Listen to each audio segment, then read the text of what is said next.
그리 머지않아 많은 자들이 이제 법정 안에 쓰고 법의 단죄를 받을 때 그렇습니다. 적어도 추경호는 빠질 수 없다는 얘기고 그럼요. 네. 국힘의 현재 많은 숫자들은 네. 감옥을 가야 된단 말이에요. 맞습니다. 처벌을 이거를 면책해 줄 수는 없는 거죠. 우리는 그것을 대비해서 지금 하나하나 구석구석을 다 지금 짚는 거예요. 네.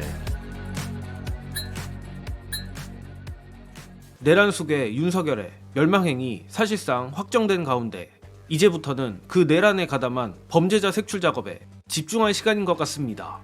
특히 윤석열의 내란에 사실상 도움을 준 정황이 있는 인물들이 드러나고 있는데 바로 국민의힘 원내대표 추경호입니다. 마침 국민일보에서도 이를 상당히 심층적으로 다룬 단독 보도가 나왔는데 결론부터 말하자면 국민의힘 소속 거진 50명에 달하는 의원들이 감옥에 가게 될 수도 있을 것 같습니다. 보도에 따르면 추경호 국힘 원내대표를 포함한 원내 지도부는 지난 3일 계엄 해제 요구 결의안 표결 전 본회의장으로 와서 표결에 참여해달라는 취지의 한동훈 측 요청에도 국회 본관 내 원내대표실에 머물렀던 것으로 파악됐다고 하며 또한 국민의힘 일각에선 윤두광이가 계엄령을 선포한 이후 추경호가 국힘 의원들에게 집결 장소를 거듭 바꾼 것에 대해 의도적으로 혼선을 불러 의원들의 계엄 해제 요구 결의안 표결 참여를 막으려 했던 것 아니냐는 의문이 제기된다고 합니다.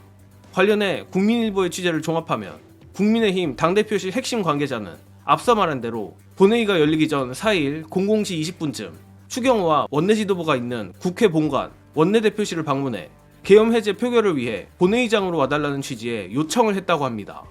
그러나 추경호와 원내 지도부는 표결에 참석하지 않았고 오히려 본회의장에 참석한 여당 의원들이 몇 명인지 파악하라는 이상한 지시를 내렸다고 하는데 한 여당 관계자에 따르면 한 대표를 포함해 몇몇 의원들이 본회의장으로 들어가기 직전 그 맞은편에 있는 예산결산특별위원회 회의장에 모여 있었다. 그런데 원내대표실 소속 한 당직자가 추 원내대표가 여기 의원이 몇 명 있는지 카운팅하고 오라고 했다며 수를 세고 갔다라 증언했습니다.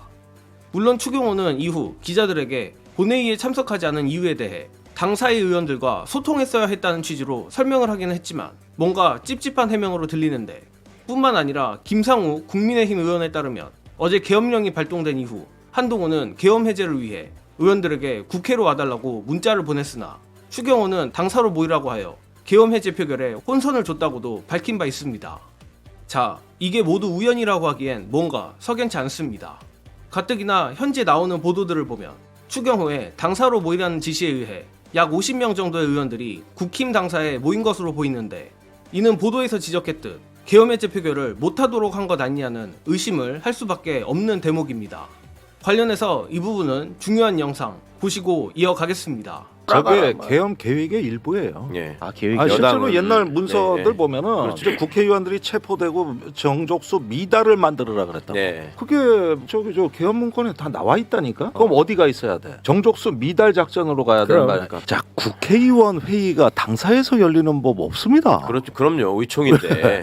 아니 저 계엄이 아니라 하더라도 예. 지금 일단 국회의원들을 원내대표가 이렇게 통솔해 가려면은 국회에서 모여야 되는 거예요. 당사에는 갈 이유가 없어요. 그런데 그리로 저기 다 모이라고 일단 메시지를 넣었다는 거 아닙니까? 네. 그거는 이건 계엄 계획의 일부예요. 의결에 참여한 190명은 일단 면책. 나머지들은 저 멀리 너무나 지방에 있어서 뭐 그럴 수 올라오지만 있어요. 참여 못한 사람들은 걸러내. 그럴 수 있죠. 그러나 모여있던 자들, 추경호의 지휘하에 이 방에 있다 저기 갔다 왜 세 군데 옮겼다는 네. 모여있던 자들은 이건 명백하게 계엄 동조고 그죠? 내란죄의 일원이란 걸 우리는 그러니까 그들은 온갖 변명을 다 할 거예요. 맞습니다. 그 말을 믿을 필요가 전혀 없는 거예요. 그렇습니다.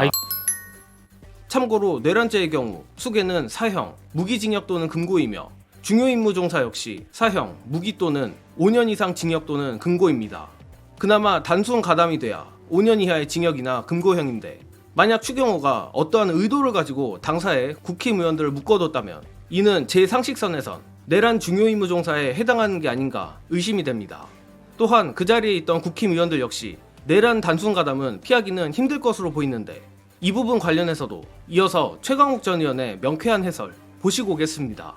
형법상의 어떤 범죄를 처벌할 때는 자귀, 그러니까 직접 이렇게 행동한 거를 처벌하는 게 기본이지만 네. 부작위도 처벌합니다. 그러니까 어떤 사람을 구하지 않아서 사람을 사람을 죽인 경우. 문제, 예. 당연히 처벌해야 되지 않겠어요. 네. 그러니까 이게 지금 부작위에 의해서 최소한 단순 가담자가 될 만한 것들이 지금 많이 있는 거죠. 여기 안 간 게 아까 내란행위에서 말한 최소한 단순 가담자는 되는 거고, 네. 그 미필적 고의가 있었던 거지. 내가 안 가면 계엄을 해제시킬 수 없다. 그리 머지않아 이 내란 사태가 총정리되고 많은 자들이 이제 법정안에 쓰고 법의 단죄를 받을 때 그렇습니다. 적어도 추경호는 빠질 수 없다는 얘기고 그럼요. 네. 국힘의 현재 주요한 사람들 중에 많은 숫자들은 네. 감옥을 가야 된단 말이에요. 맞습니다. 처벌을 이거를 면책해 줄 수는 없는 거죠. 우리는 그것을 대비해서 지금 하나하나 구석구석을 다 지금 짚는 거예요. 네. 물론 이들이 정말로 재판에 넘겨진다면 제가 추측하기에 이들은 아무것도 몰랐다며 잡아뗄 것으로 봅니다. 그러나 최강욱 전 의원이 지적했듯 국회의원식이나 되는 자가 이를 몰랐다고 하는 건 말이 될 수 없으며 몰랐다고 하는 것 자체가 헌법 수호의 의지가 없다고밖에 볼 수 없는 것입니다. 현재로선 당시 당사에 있었다는 국힘의원 50명 개개인이 정확히 누군지는 알 수 없지만 이 역시 조만간 밝혀질 것으로 보이는데 부디 이들이 철저한 법의 심판을 받기를 바랍니다. 또한 이로써 국민의힘이라는 존재하지 말아야 할 당 역시 이제는 제발 역사 속으로 사라지기를 간절히 기원합니다. 이번 영상은 여기까지 하겠습니다. 시청해주신 여러분 감사합니다.